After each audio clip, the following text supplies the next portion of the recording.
Hi friends, இங்கே பாருங்கள். இப்போ சாப்பாடு கரைச்சி வச்சுருக்கேன். இது தொட்டுக்கிறதுக்கு சின்ன வெங்காயம் ரெடியாக இருக்குது. நான் பச்சை மிளகா வந்து நம்ம இப்படியே சாப்பிட போதில் இதை வேறு மாதிரி செஞ்சு சாப்பிட போகிறோம்.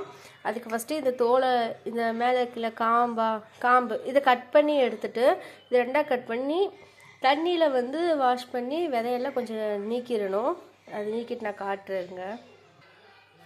பாருங்கள், இது விதையெல்லாம் எடுத்தாச்சு. இது வந்து விதை எடுக்கிறப்ப ஒரு கப்பில் ஃபுல்லாக தண்ணி வச்சு தண்ணிக்குள்ளே போட்டு ரெண்டாக கட் பண்ணி தண்ணிக்குள்ளே போட்டு அப்போ தண்ணிக்குள்ளேயே வச்சு விதையிடுங்க. வெறுமனே கையில் வெளியே வச்சு எடுத்திங்கன்னா மூஞ்சில் தெளித்து எரிய ஆரம்பிச்சிடும். தண்ணிக்குள்ளேயே வச்சு விதை எடுக்கணும். இங்கே எடுத்துகிட்டு பாருங்கள்.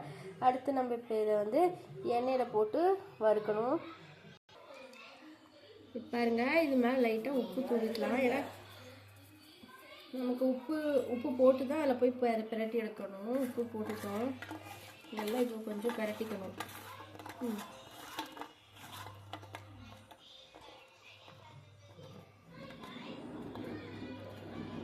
பிரட்டியாச்சு.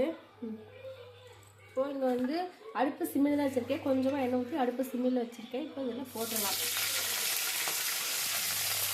சரிங்களா? போட்டு அதுக்கப்புறமா இதில் கொஞ்சமாக உப்பு போட்டுக்கலாம்.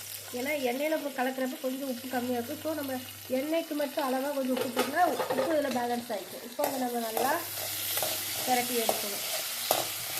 நல்லா வறுத்துட்டு நான் காட்டுறேன் பாருங்கள். இப்போ பாருங்கள், இது நல்லா வணக்கியாச்சு. அவ்வளோதான். இனி இதை நம்ம வந்து அப்படியே இருக்கட்டும்.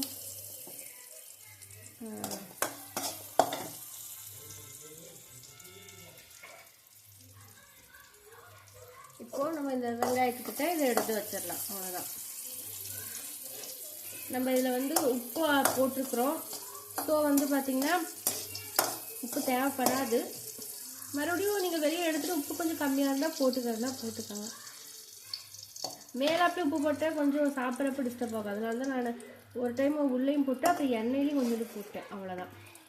இப்போ இதை எடுத்து சாப்பிடுவோம். டேரெக்டாக பச்சை மிளகாய் சாப்பிட்டா சிலருக்கு வயிறு பிரச்சனையாகும். இந்த மாதிரி கொடுக்கலாம். குழந்தைகளும் கூட இந்த மாதிரி கொடுத்தா சாப்பிடுவாங்க. நல்லாயிருக்கும். காரம் இருக்காது இல்லைங்களா? அதனால் நல்லாயிருக்கும். இந்த மாதிரி நல்லா ஒரு முறைனாக்கி எடுத்துடணும். ஓகேவா? அவ்வளோதான் ஃப்ரெண்ட்ஸ். இங்கே வாங்க பாருங்கள், நம்ம பழைய சாப்பாட்டுக்கு வெங்காயம் பச்சை மிளகாய் ரெடி ஆயிடுச்சு.